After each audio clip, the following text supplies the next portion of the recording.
Primero, estoy muy contento de estar acá. Realmente es un honor para mí. Quiero agradecerles a la Fundación Bungeborn, a la Fundación Pérez Compañía, a todos ustedes.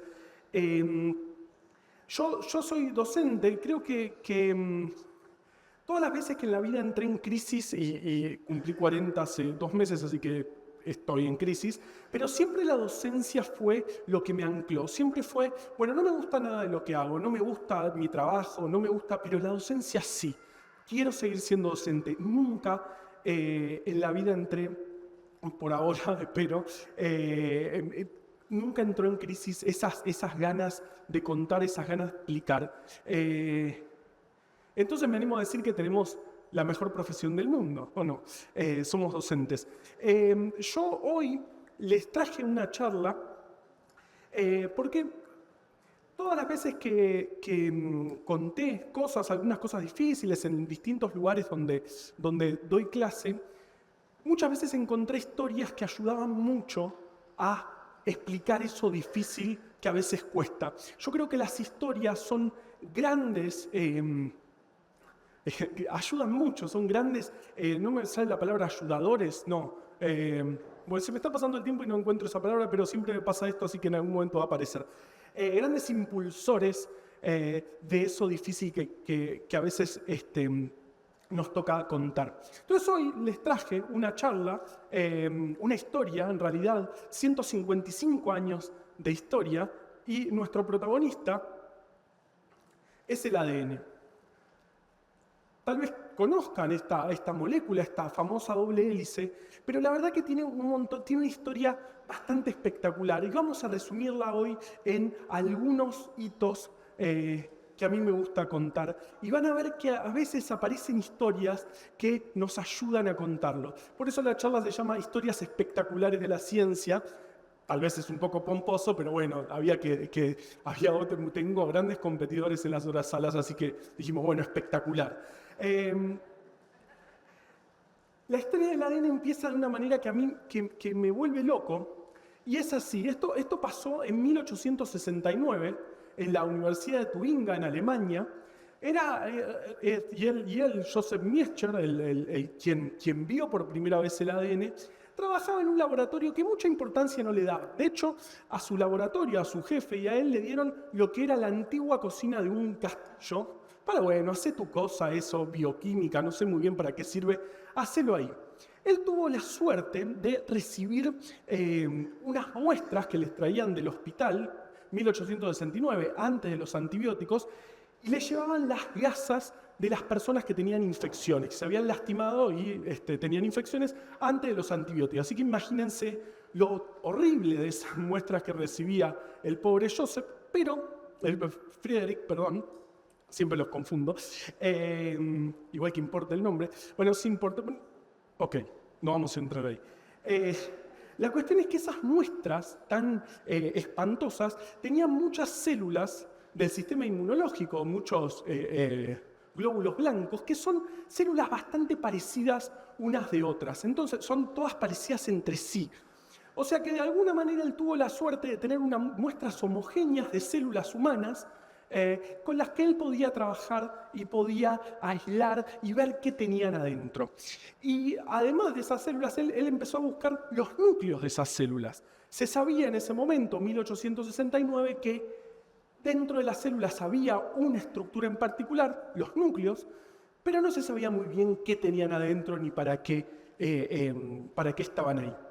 Trabajando con los núcleos, él encontró una sustancia, un moco blanco, que dijo, bueno, qué sé yo, un moco blanco. Lo empezó a caracterizar, vio que tenía mucho fósforo, y él pensó, esto hay mucho en las células, esto capaz que sirve para algo. Y lo publicó sin saber qué estaba viendo. Estaba viendo el ADN, tal vez estaba ante la molécula más importante, o una de las moléculas más importantes de la vida, la molécula que lleva la información, y él no tenía idea de lo que estaba viendo. Le puso el nombre nucleína, y pasaron muchísimos años, creo que 86 años, hasta que pudimos ver que en esa molécula había información. Me hace acordar esta historia, me hace acordar a lo que pasó... No, para el otro lado. Me dijeron, Me hace acordar a lo que pasó en 1895 en París, cuando esto es una imagen de la primera proyección de cine de la historia de la humanidad. Los hermanos Lumière, Auguste y... otra vez con los nombres. Bueno, los hermanos Lumière, ¿para qué los nombres, no? Proyectaron esta imagen, la imagen es este tren moviéndose en un cine en París, y la gente no sabía qué estaba viendo. De hecho, hay quienes dicen que muchos se asustaron y salieron corriendo porque pensaban que realmente un tren se estaba acercando. Tal vez eso no es tan así. Pero lo que me gusta mucho de esta historia es que después de esta proyección, los hermanos se miraron y uno le dijo a otro, este es un invento sin futuro. ¿Para qué sirve? ¿Para qué sirve esto? No sabían que estaban ante uno de los grandes inventos de la historia, porque básicamente es una forma de contar historias, una gran forma de contar historias. Por eso me hizo acordar a Friedrich, a este investigador, a Pelado, también tengo un tema con eso, no importa, que mostramos antes, que vio el ADN por primera vez y no tenía idea para qué servía, pero por las dudas le puso el nombre y por las dudas lo publicó. Estaba revolucionando de algún modo la ciencia y no lo sabía. Algo así hicieron los hermanos Lumière a fines del siglo XIX, mi siglo preferido, sin lugar a dudas. Hoy, como sabemos, eso que estaba viendo Friedrich era importantísimo. De hecho, en la universidad hay un museo donde se conservan esas gasas espantosas, qué sé yo, se conservan ahí sus cuadernos del laboratorio y una muestra de ADN, la primera muestra de ADN que él aisló, y para el 150 aniversario, hace un par de años, analizaron esas muestras y vieron que realmente había ADN en eso que había descubierto nuestro primer amigo, nuestro primer protagonista. Pero como les dije, pasaron 86 años hasta que nos entendimos que en esa molécula, que en ese moco blanco que no se sabía para qué estaba, había información. Y el experimento que determina, que confirma que la información está en el ADN, es un experimento muy lindo que lo vamos a contar rápidamente. Lo hicieron Martha Chase y Alfred Hershey en 1952, y ellos trabajaron con fagos. Los fagos son virus, pero que infectan bacterias. Los virus, yo trabajo con virus, los virus son realmente tal vez la cosa más apasionante que existe. Son organismos muy chiquitos. Fíjense, estas pelotitas son virus que están sobre una bacteria, que las bacterias ya son chiquititas de por sí, o sea que son realmente muy chiquitos.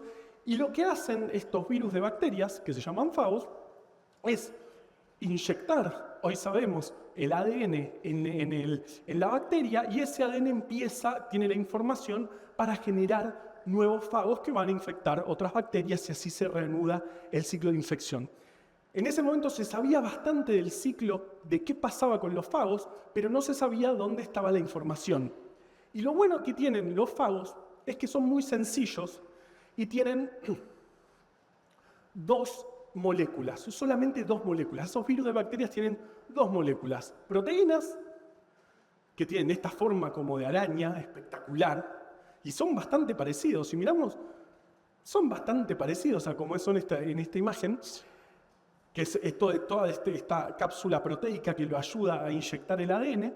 Está toda esta cápsula de proteínas y tiene ADN.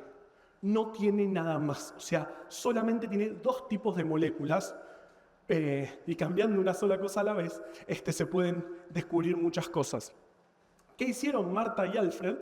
Bueno, por un lado, marcaron estos dos componentes. Por un lado, marcaron con radioactivo, que era en ese momento ya se sabía manejar muy bien, un procedimiento por el cual nos permite hacerle una marca radioactiva a o las proteínas o el ADN, y gracias a eso podemos determinar qué está dentro de la bacteria, o qué es eso que tiene información. Entonces, por un lado marcaron proteínas, por un lado etiquetaron o marcaron el ADN.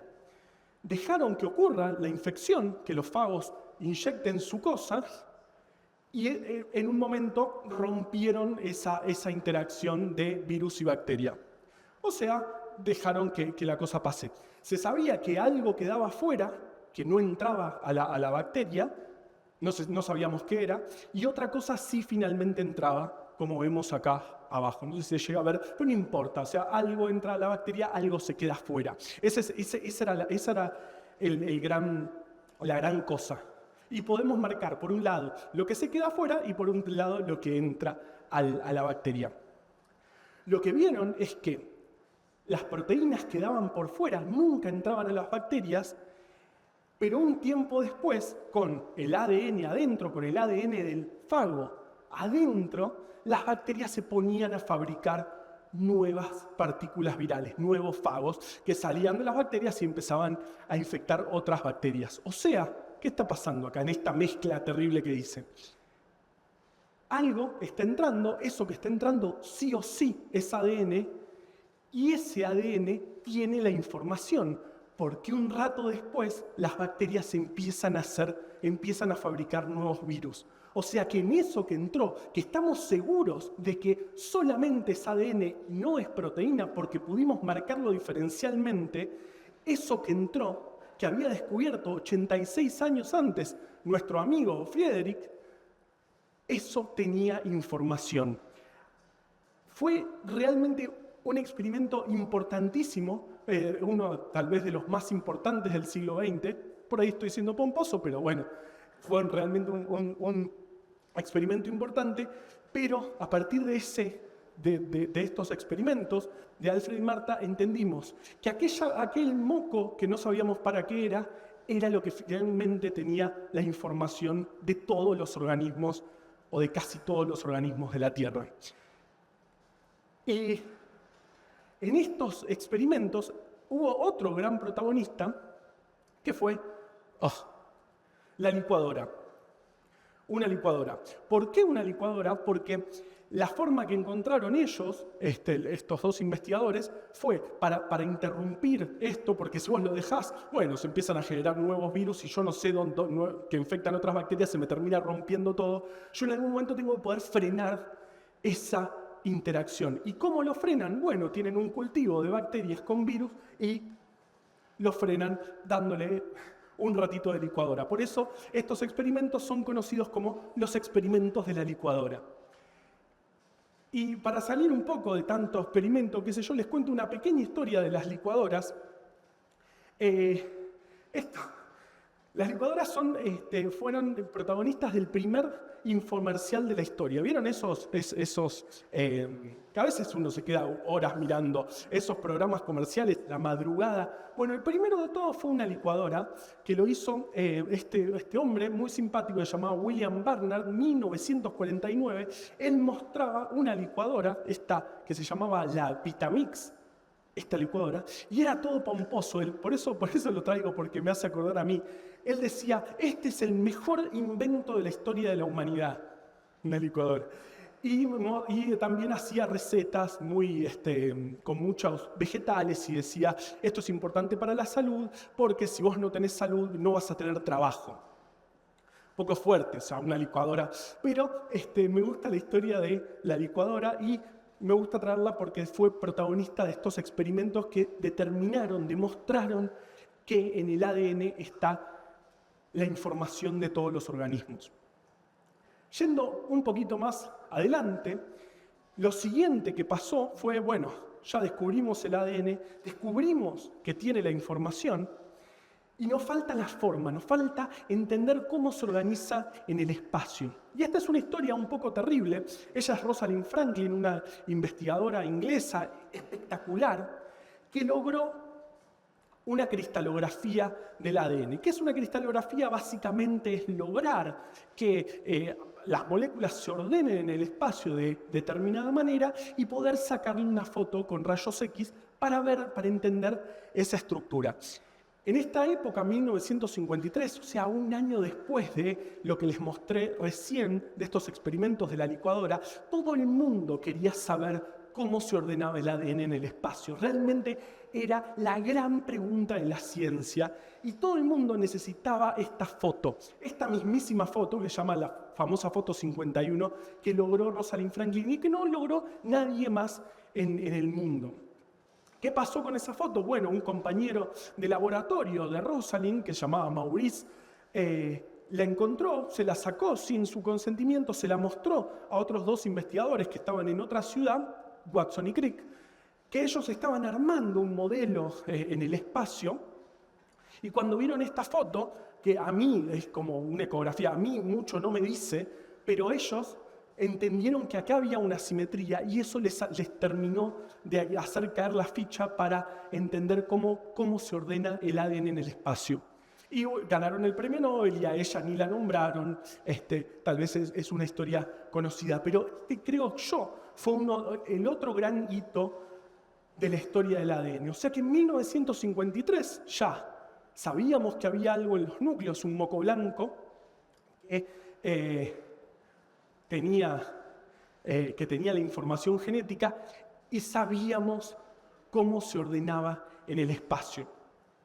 Ahora voy a hacer un salto de tiempo, vamos a saltear unos años, las siguientes décadas empezamos a entender, empezamos a secuenciar genomas. ¿Qué es un genoma? Bueno, es todo el ADN, toda la información genética que tiene un organismo. Nuestro genoma es algo así como 30.000 millones de bases. ¿Qué son las bases? Bueno, son como los eslabones de una larga cadena de ADN que se organiza en el espacio, como nos mostró Rosalind Franklin, que tiene nuestra información genética. O sea, nuestro genoma son 30.000 millones de letras ordenadas de determinada manera donde está toda nuestra información genética.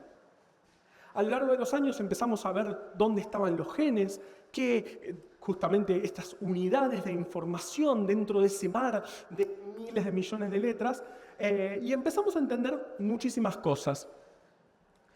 Pero faltaba el último gran hito, que es el que vamos a contar, que se le ocurrió a este hombre, o sea, más o menos se le ocurrió a este hombre, ya vamos a hablar. Él es Francisco Mojica, un investigador español, que a fines de la década del 80 estaba en su laboratorio, no tenía mucha plata para trabajar, me hace acordar a alguien, y cerca de su laboratorio había una salina.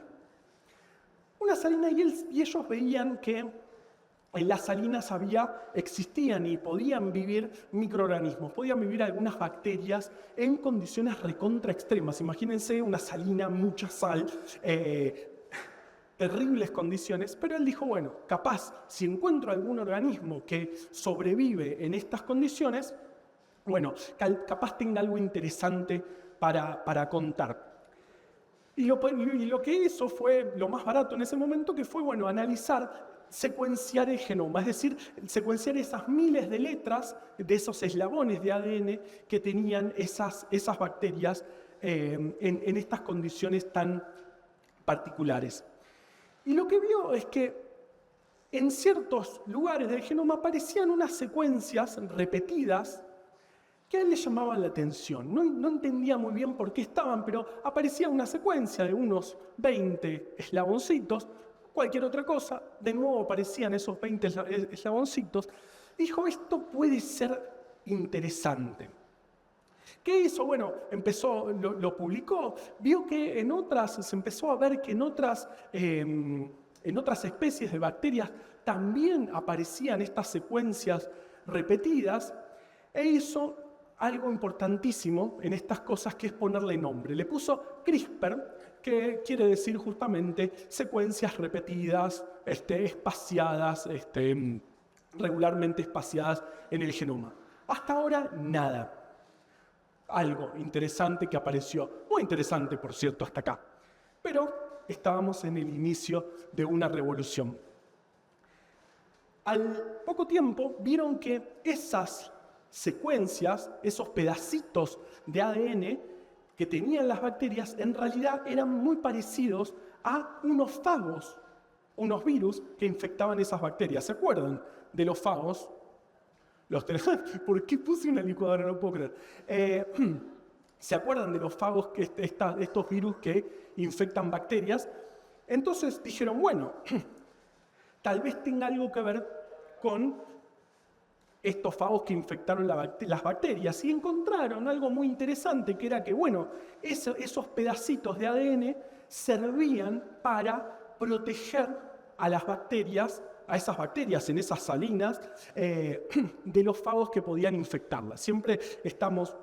Yo siempre digo, todos los organismos estamos compitiendo con otros que están tratando de matarnos. Los virus siempre están tratando de matarnos. Y bueno, un mecanismo que encontraron las bacterias fue, bueno, meter en el genoma estos pedacitos de información de los fagos, a ver si esto podía protegerlos de los fagos. Y así, en el año 2007, bastantes años después, pero ocurrió, hicieron la primera patente de CRISPR. La primera patente de CRISPR, o de este sistema, de estas repeticiones que aparecían en el genoma, la hicieron para la industria de yogures. Como saben, los yogures los logramos gracias a distintas bacterias que van fermentando la leche. Y bueno, y un problema, no sé cuán grave, pero un problema es justamente los virus que infectan esas bacterias. Entonces dijeron, bueno, si nosotros podemos proteger a nuestras bacterias de la industria del yogur de los virus, bueno, capaz tenemos algo interesante, capaz que podemos hacer, entre comillas, una vacuna para bacterias, vacunas para yogur, le digo yo. Muy interesante. Gracias, señor Mojica. Realmente, hasta acá es algo interesante, ¿no? Tenemos bacterias que podemos proteger de virus, qué sé yo. Pero lo que estaba pasando era algo mucho más grande y me hace acordar a 2 eventos que les voy a contar por el otro lado. Ustedes saben, Internet nació como una necesidad de conectar computadoras que en la década del 60 eran increíblemente grandes. Esta es Clementina, la primera computadora de Latinoamérica que estuvo en su momento, 1961, en la facultad en Buenos Aires, en la Universidad de Buenos Aires. Las computadoras eran tan grandes que alguien dijo, che, tenemos que encontrar una forma para conectarlas porque no podemos, o sea, la información eran grandes, no sé, armarios llenos de información, y era muy difícil compartir información de esa manera. Así nació Internet. Fíjense cómo, bueno, tenemos que conectar estas 2 computadoras que son imposibles de mover. Y mire todo lo que había después. O sea, estaban subestimando las capacidades.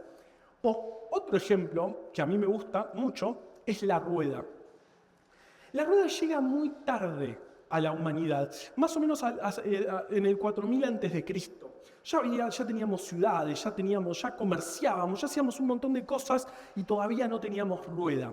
Básicamente se cree que porque no hay organismos en la naturaleza que usen ruedas para moverse, ¿no? Todos los organismos nos movemos con patas, entonces por eso se cree que se tardó mucho en llegar a la rueda.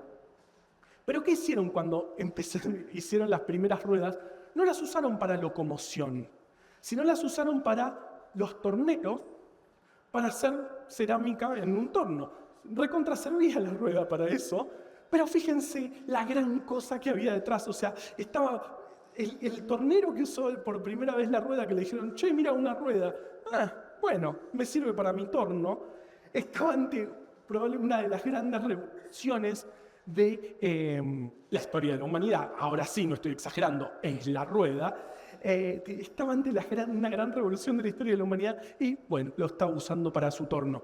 Unos años después le metieron un eje en el medio y eso permitió trasladarnos, y ahora sí vivimos una parte mucho mejor de la historia de la humanidad, que es la historia de la humanidad con ruedas. Algo similar, ¿se acuerdan? Les estaba diciendo a este hombre que había dicho, bueno, aparecen unas cositas en el genoma, pueden terminar sirviendo como vacunas para el yogur. En realidad había algo mucho más allá. Como pasó con la rueda, no servía solo para el tornero, servía para transportar cosas por todos lados. Justamente, unos años un poco más acá en el tiempo, Estas dos investigadoras, Emmanuelle Charpentier y Jennifer Doudna, lo que hicieron fue entender cómo funcionaba esa vacuna para virus de las bacterias, y lo que encontraron es que estas pequeñas secuencias entran en un complejo proteico, o sea, se expresan y entran en un pequeño complejo proteico, y lo que hacen es atacar y cortar el ADN de esos virus que están atacando a las bacterias. O sea que, ¿cómo funciona el sistema? Bueno, hay unas pequeñas tijeras que cortan el ADN de las bacterias.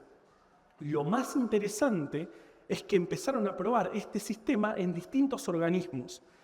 Y en todos los organismos que lo hicieron, funcionaba. O sea, que tenían en la mano un sistema para modificar el ADN de cualquier organismo. Y esa es la gran revolución en la que estamos en este momento en la genética. Hoy tenemos forma de cortar y editar material genético de cualquier especie. Y empezó en esa salina de España con este investigador. Entonces, en este recorrido, ¿qué hicimos? ¿Qué hicimos en este rato? Que por ahí ya me quieren tirar con algo, pero ya estamos terminando, recontra.